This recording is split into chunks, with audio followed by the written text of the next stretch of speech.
does it mean to love one another? Is it an emotion of the heart, an act of service, a force of the will? Can love ever truly be defined? We think so often in simple terms, but real love goes much deeper. It strengthens the weak, helps those in need, lives in harmony with all people, and holds us accountable. Love means carrying each other's burdens, admonishing and instructing, showing compassion and feeling it too, spurring one another to good deeds, confessing and forgiving, building and maintaining trust, being of one mind no matter our differences. Love means accepting others for who they are and allowing ourselves to be changed in the process. So love holds us together, grafted by faith into the one true Christ, whose example compels us to love one another.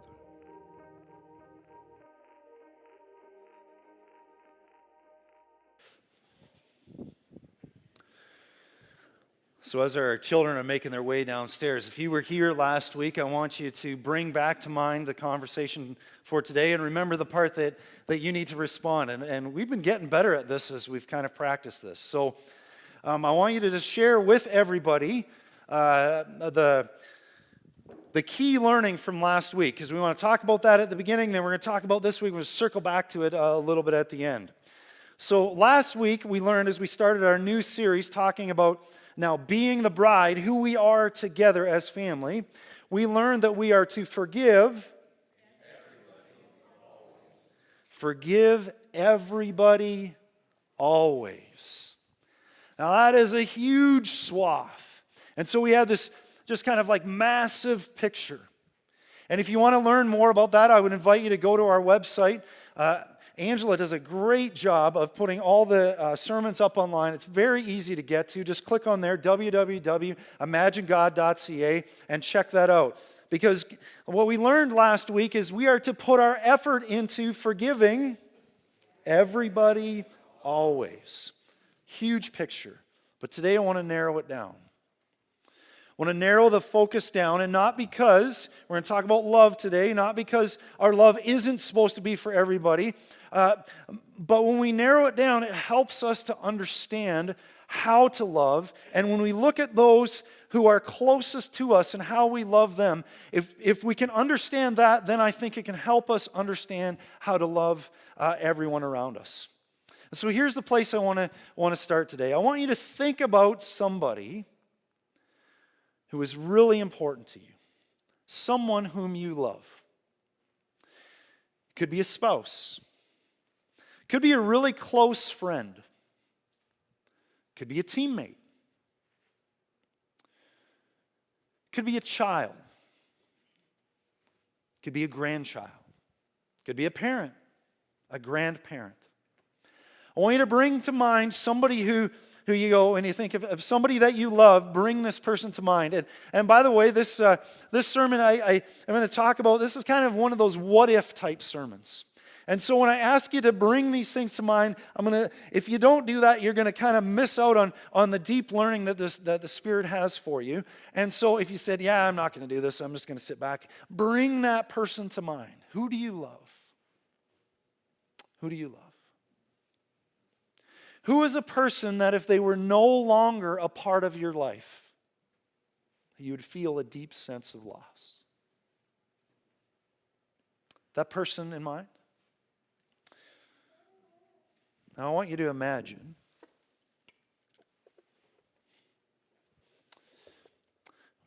for a moment that we're not here at the service this morning, and we're not having this I'm kind of talking to you. We're having a dialogue back and forth. I want you to imagine that you've just shared this person to me. I just love this person, close friend, spouse, whoever it is. And then I ask you this question. So when did you know? If I asked you the question, so when did you know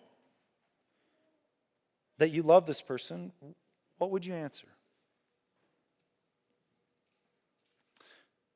Was it the first day that you met? I mean, certainly there was probably some sort of connection. I mean, we often, those people that we just meet in the grocery store, we meet random people all the time. So there should have been, there probably was some sort of connection. Was that when you fell in love? Was that when you decided that this friend was somebody that you wanted to do life with? Or maybe it was the first time that this person reached out and did something for you that was only for your benefit. Maybe it was then. Was that the time?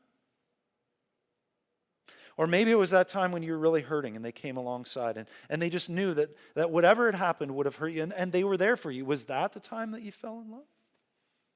That you decided this was a close friend that you need to walk with? You see, here's the reality about deep friendship and falling in love with somebody. The reality is we can't really name a time. Yes, there's events and there's places along the way that we go, yeah, this is where I knew that I wanted to do life with this person. But it's never one big decision. In fact, if you look at that relationship, that person that you really are close to, there were small little decisions, almost daily decisions, where you said, I want to be with this person. I like spending time with this person. I want to do things with this person. And the reason that you made all of these little small decisions is because something within you trusted them. There was something that they did, even that first time that you met, there was something within you that said, I can trust this person. And when they come alongside you and know that you're in pain and just walk with you and know what you need, I can trust this person. And when they walk with you and they just celebrate those victories, I can trust this person. The people you love are the people you trust. And without trust, there is no love.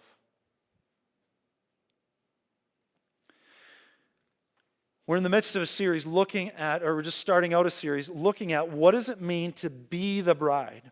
We started in September with this series entitled Welcome to the Wedding, and we saw that one of the main pictures throughout God's story to us, which is the Bible, is this idea that we are a part of this grand wedding, that God weds his people. We see that in the book of Exodus, and when Jesus comes, he clarifies it for us. He is the bridegroom, and the church, we're told, us together, we are the bride. And then in the book of Revelation, the apocalypsis, the unveiling, we see that we are in this time of betrothal.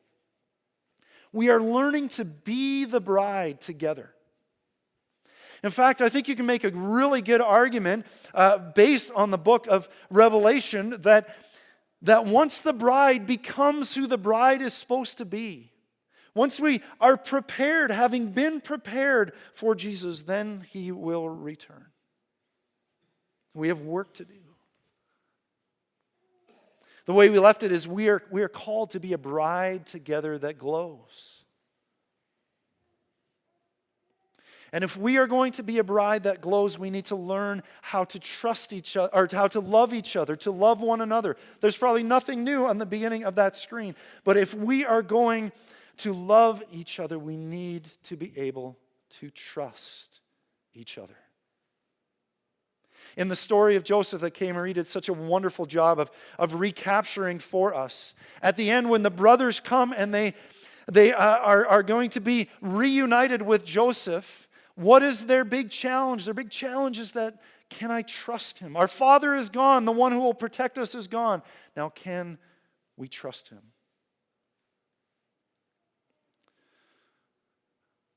Without trust, there is no love. Without love, we will never be the bride that glows. And thankfully, for our text today, sometimes we look at a big, large story. Today, we're just going to look at a very small piece. It's actually one verse. Paul had written a letter to a church, part of the bride in Ephesus. It's Ephesians chapter 4. It's a letter. He's instructing them on who they are and how they can become that bride that glows. And we're just going to look at verse 2. And so if you have your Bibles with you or your phones, you can just Google it on there, Ephesians 4, verse 2. And we're going to look. And Paul, thankfully, gives us 3, I'm going to call them trust steps today. 3 things, simple things that we can do in our lives, not easy, but simple decisions that we can make to up our trust level, to make ourselves more trustworthy, and therefore to be able to love and to be loved. Paul begins, and he says the first step. He says, first of all, if you are going to truly love, if you are truly going to be the bride that glows, you need to be completely humble. He starts with the attitude. He starts with our interior life.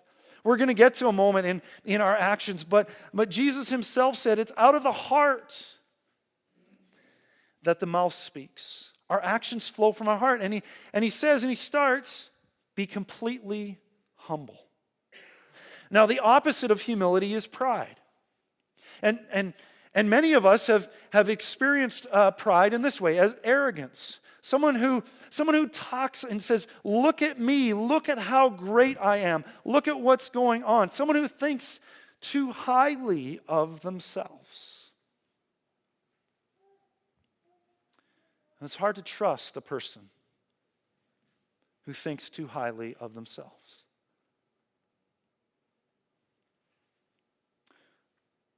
But here's the reality about pride. There's 2 sides to the coin, pride, and there's another way that we can be prideful, and that is just as deadly.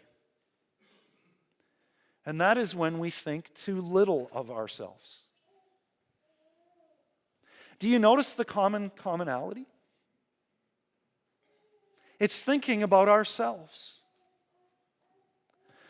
Some of us are in this place, and we talked about this a number of weeks ago, this idea of we wake up in the morning and I'm not good enough, and I'm not smart enough, and I'm not enough, I'm not enough, I'm not enough. And in those places where I challenge, and in a few moments I'm going to challenge you to just be people who love and love radically, and we're going to get to that. But you don't trust yourself. You don't trust that you have this Father that we just sang about, this one who comforts and heals and brings all these amazing things in our lives. And that's an act of pride. To think too highly of yourself, or to think too low of yourself, is the opposite of humility. Someone has once said, I forget who came up with this the first time, this has not originated with me. He said, humility is not thinking less of yourself, but it's thinking of yourself less. When you can go through your day and not think about yourself and what you need and what you want and what you desire, and when you can walk through your day and you know that you are safe enough and loved enough in that place where you can get to the end of your day and go, you know what, I'm not sure that I even thought about me today. That's humility. When someone comes up to you and thanks you for something that you have done, when somebody celebrates a gift, as we're gonna actually talk about the specific gifts next week, as we look at these pieces, and you say, well, no, actually I'm not. That is an act of pride. In the same way as when we need to talk and tell everybody about the good things that we have done. Humility is not thinking less of yourself, it is thinking of yourself less. And this is why, for me, I am a disciple of Jesus. This is why I have aligned myself with Jesus. Because in those places, and I think for most of us, we have those places where we think too highly of ourselves and we think too low of ourselves. And in those places where I think, you know what? I'm all that. The cross reminds me that it is Jeff. It is me. It is the places that I have hurt others that I have sinned that put Jesus on the cross. That is what I believe. As we talked about last week, in life there are no mulligans. There are eternal consequences for our actions in those places where we make mistakes. They impact us and others. But as we talked about last week, there are no mulligans, but with Jesus there are a ton of do-overs. And in that same place, when those things that I go, those places I go wrong, when I have those sins and hurts, I'm in that place of going, I'm worthless, I'm not enough. The cross reminds me that this same Jesus went on this cross and he saw me as so valuable and so worth it that a father would give his beloved son, his only son, for me.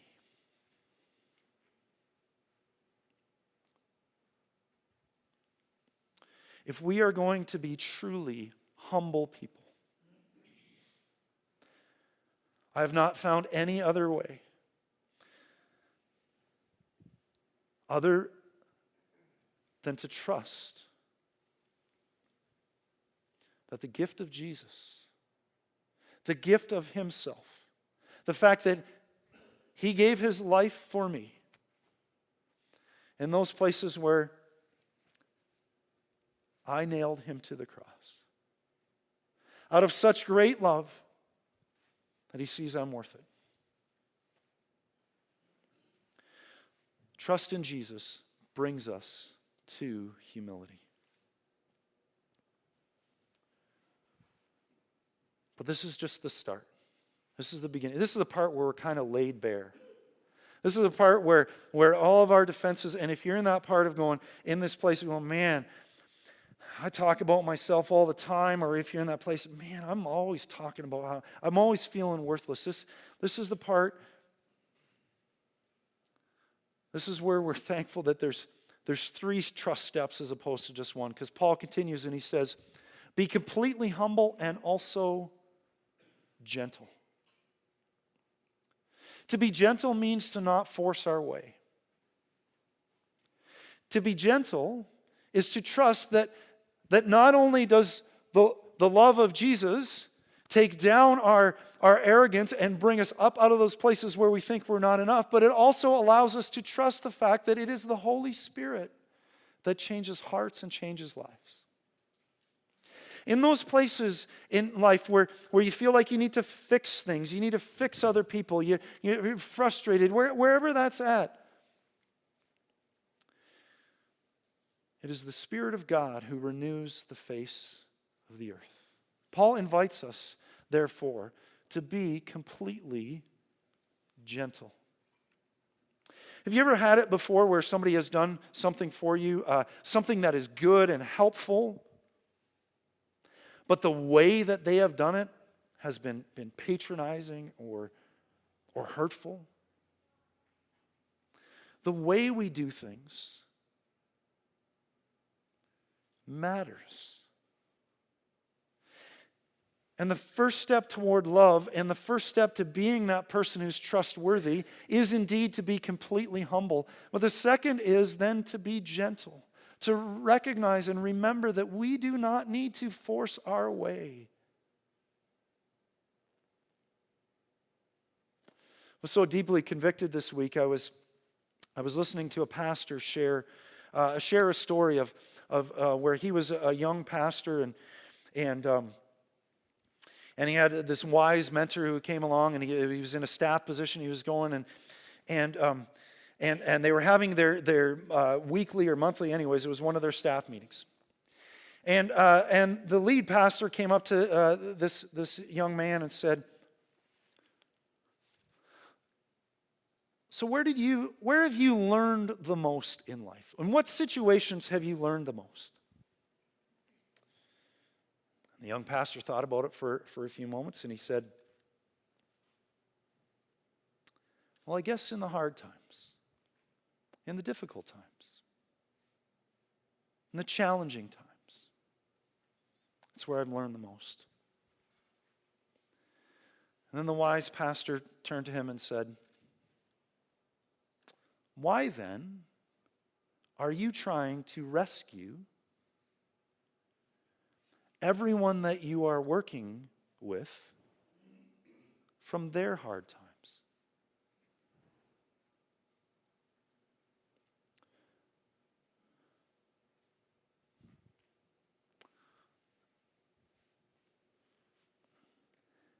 If you want to see the heart and who our God is, and the gentleness, and the way that God walks with, read through the story of Joseph. God will never leave you or forsake you, but He will allow you to move into sometimes some very difficult and challenging spaces. And there are opportunities there to learn things that you cannot learn anywhere else. And please hear me, these are not reasons. There's just simply opportunities. And when we as a family, when we are not gentle, when we try to force our way, when we try to fix things, when we try to rescue, when we try to manage, or when we try to persuade, all of it, God, just be gentle.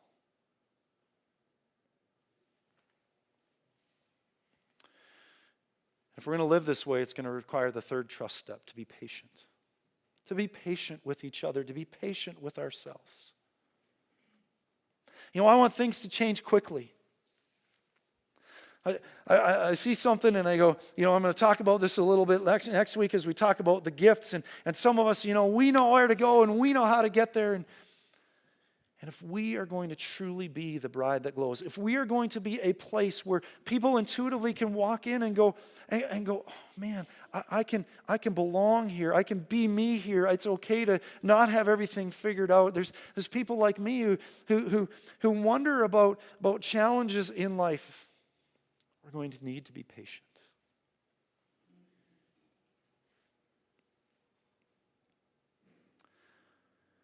My question for all of you today, before we move into the next part, the next phrase is, can you do these three things? Are you physically able to stop telling everybody how good you are, or stop telling everybody how bad you are? I think the answer for all of us is yes, we are able to do that. It's simple, but it's not easy. Some of us have some real entrenched patterns that we may need to work through. But could we all be gentle? Could we all give space for each other as we're learning? And could we all learn patience? These are all possible.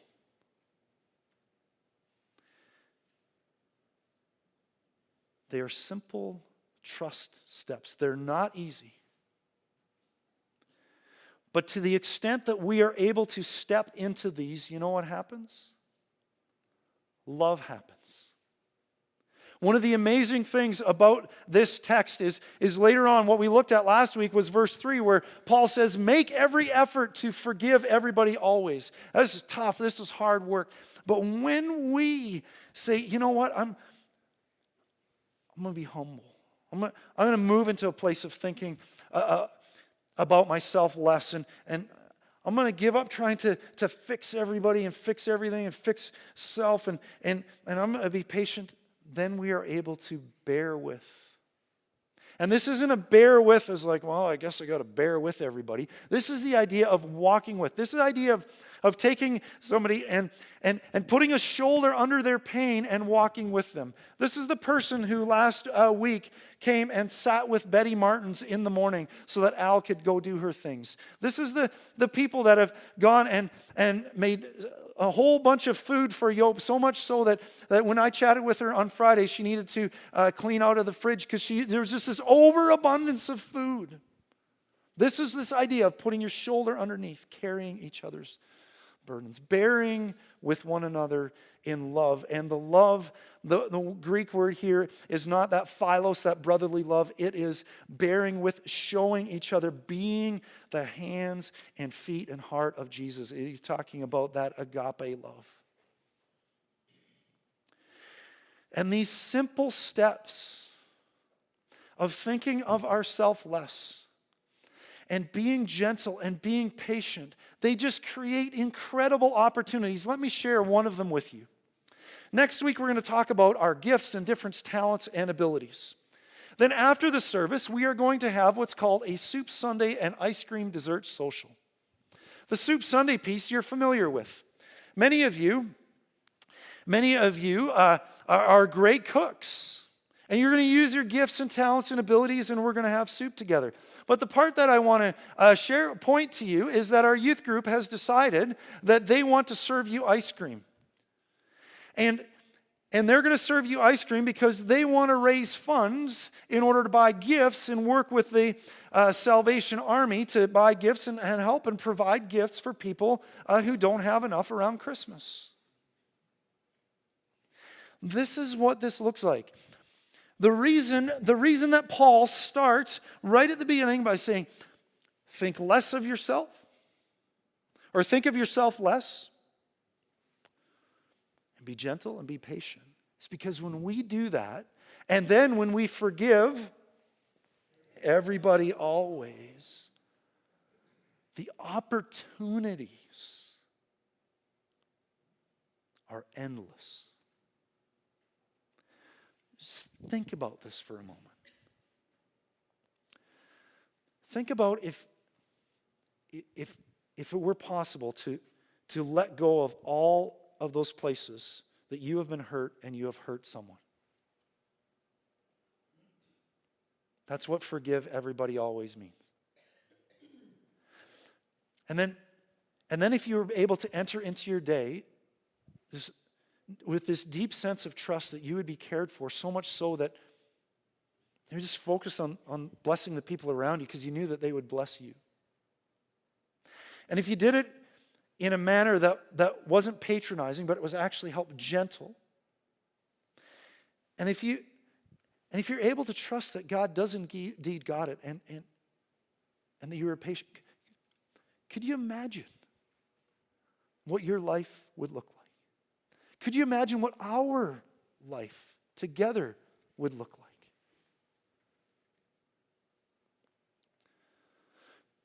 You know, one of the amazing things of living life with Jesus is that God gives you what you need in the time that you need it. It's not always the time that you want it. I mean, you can read through the story of Joseph and you can see it, but it's the time that you need it. And it was a couple of months ago when I was sitting in a discipleship group, and one of the individuals mentioned to me a book that they had been reading, and it was a book entitled Loved Us. Written by a guy by the name of Bob Goff, and if you were here last week, yes, it is the same author of the book that I put last week. And the title of my sermon this week is Love. Oh, we can do better than that. The title of the sermon this week is Love. Friends, when we think of ourselves less, and when we are gentle, and when we are patient, we will find that we will live out of a love that... I've got some more copies of this book here. If you didn't get one of the ones last week, I noticed a few folks came up and missed the book. I would invite you to just grab this. And if you want some practical pictures of what love does, what love in action looks like, it's a fabulous resource. I just got to tell you about chapter number 2, book Randy. I think this is a guy by the name of Randy that walked alongside Bob. And I think this is part of the reason why Bob is the person that he is. Bob was a young teenager at the time. He had decided to drop out of school to head out to Yosemite National Park and to find his way in life. And he had a youth leader named Randy. Bob showed up at Randy's door. I'm going to ruin chapter 2 for you, by the way, but you can still read it. Bob showed up at Randy's door just to say goodbye. He said, hey, I'm heading out, because he really valued Randy's friendship. Randy said, hold on for a minute. Went inside and came out about 15 minutes later and said, Bob, I'm coming with you.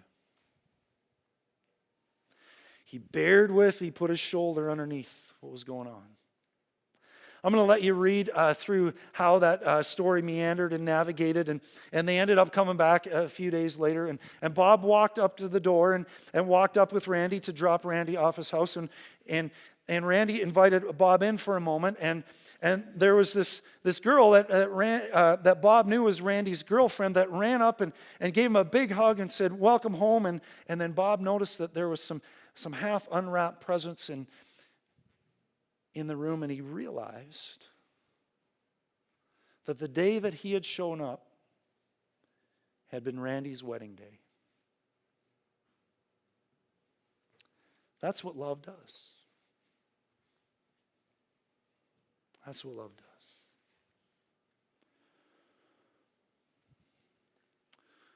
Next week, we're going to talk about specific gifts. There's 5 of them that Paul talks about in Ephesians chapter 4.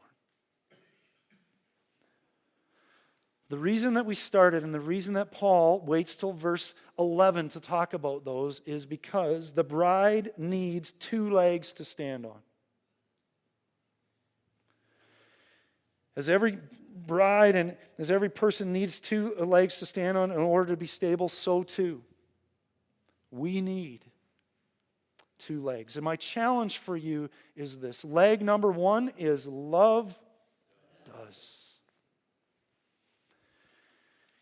What if every one of us committed to thinking of ourselves less and to gentleness and patience? I would love to think about the stories that we would hear, and stories that I already do hear, by the way, of people coming alongside Betty and many others. The first leg is love does, and the second is to forgive everybody always. These are the legs that we stand on. These are the legs that the bride is built on. And if we stand on these 2 legs, and if we embrace these, and if we head into the rest of 2019 and on into 2020 with these 2 things, love and forgive, you know what people will say? Emmanuel, you are the light of the world. We'll be people like Randy. And they'll see our good deeds. And they'll praise our Father in heaven. And so I challenge you, not as a prisoner of the Lord, but as your pastor and as your leader, to live a life worthy of the calling. You are called to be that bride that glows. And we need everybody. I want to close with a quote from Bob's book. Bob said, "I used to worry about failing at the things that matter. Now I worry about succeeding at the things that don't matter."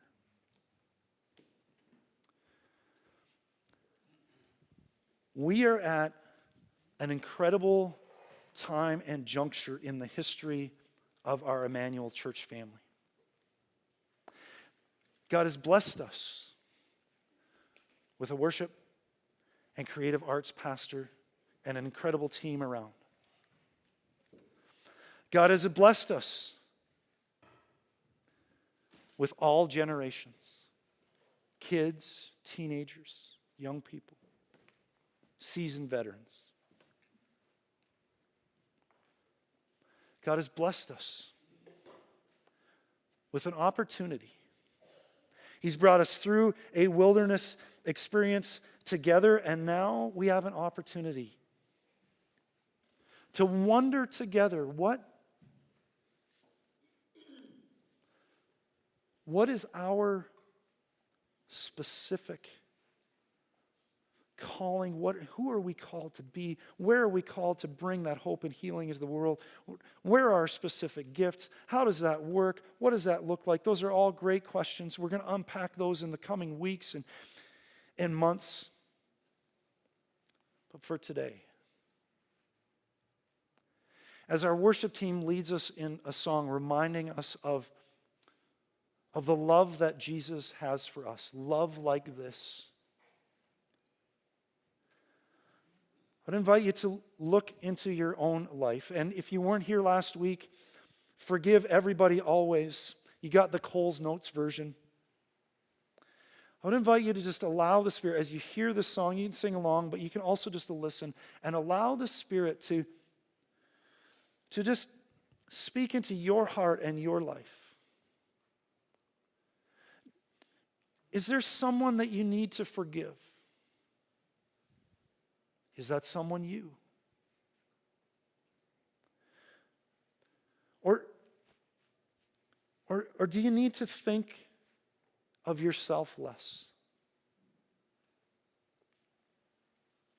Either you're thinking too highly or too low of yourself.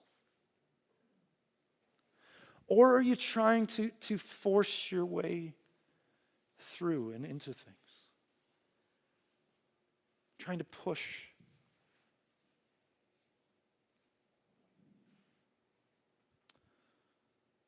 Or do you need to be patient? Let me pray for you. Pray for me. And then our worship team will lead us in a song, Love Like This. Let's pray together. Father, I thank you. Thank you for people like Randy. I thank you for those two people who walked alongside Warner and Betsy when they moved. That's what love does. I thank you for that individual who sat with Betty as Al needed to take care of some things. I thank you for all those who provided food for Yo in her time of need. I thank you for all those who have visited with Bill.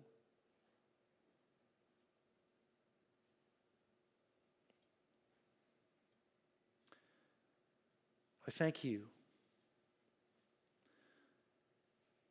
for the reality that you don't create a whole list of rules for us to follow. Thank you for the two legs that you invite us to stand on. The leg of forgiveness and the leg of trust. Allowing us to be a people for which love does. For each other and for the world around us. I thank you for those who served at the 10,000 Villages sale. I thank you for those who will make soup for next week. I thank you for those that will buy ice cream. I thank you. I thank you. I thank you.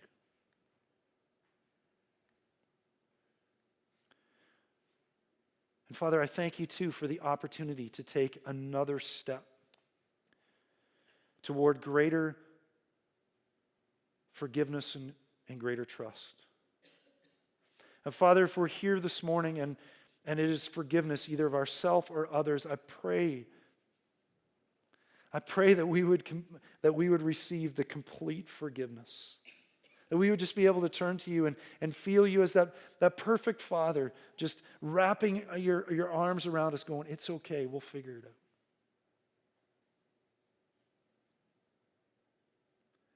And if we're here today and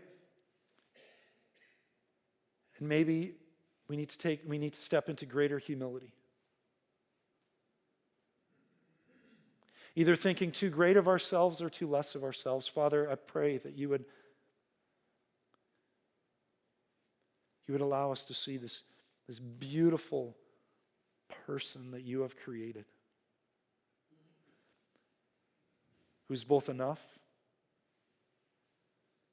and covered over at the same time.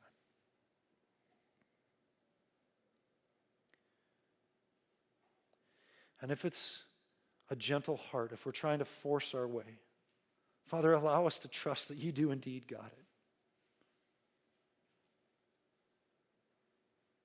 If we need to grow in our patience,